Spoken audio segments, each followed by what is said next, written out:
મારું નામ જિગીશા ચોકસી છે. હું એક કર્તવ્ય ફાઉન્ડેશનની ટીમ છે ટીમ કર્તવ્યની ફાઉન્ડર છું. અમારું એમ છે સુરતને ગ્રીન બનાવવાનું, નદી કિનારાના ઓવરાના પર ક્લીનઅપ ડ્રાઈવ કરવું, વૃક્ષો વાવવા, અલગ અલગ શેરીઓ હોય અલગ અલગ જગ્યાએ વૃક્ષો વાવી અને એને ઉછેરવાનો અમારો સંકલ્પ છે. અને સુરતને આખું હરિયાળું બનાવવાનું અમારો સંકલ્પ છે. એમાં અમારી જોડે બહુ બધી ટીમો જોડાયેલી છે.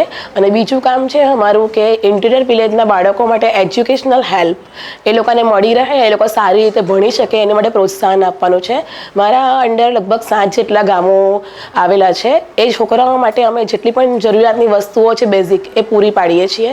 અને સુરતના જેટલા પણ તળાવ છે એને પણ આપણે પ્રદૂષણ મુક્ત કરવા માટે અત્યારે બાયોએન્ઝાઇમ નામનું લિક્વિડ બનાવ્યું છે, જેને કારણે શુદ્ધ થઈ શકે. એટલે મેઇન અમારો ઉદ્દેશ્ય છે સુરતને ક્લીન ગ્રીન બનાવવું અને આવનારા ભવિષ્યને હેલ્ધીને સ્માર્ટ બનાવવાનું છે. અસ્તુ. ઓકે. નારી જે કરી શકે ને તે કોઈ જ કરી શકે નહીં. એના જેટલી સહન શક્તિ એ કોઈનામાં છે જ નહીં. નારી જેમ કે ને નારીના બહુ બધા હાથ છે, આમ ભગવાને 2 હાથ આપ્યા છે, પણ અદૃશ્ય હાથ બહુ બધા છે. એ બધી જ જવાબદારીઓ પૂરી કરી શકે છે. એ ધારે તો ઘરને સ્વર્ગ બનાવી શકે, ધારે તો પછી એને નર્ક પણ બનાવી શકે છે. એટલે નારી જે વિચારે છે તે કરી જ શકે છે.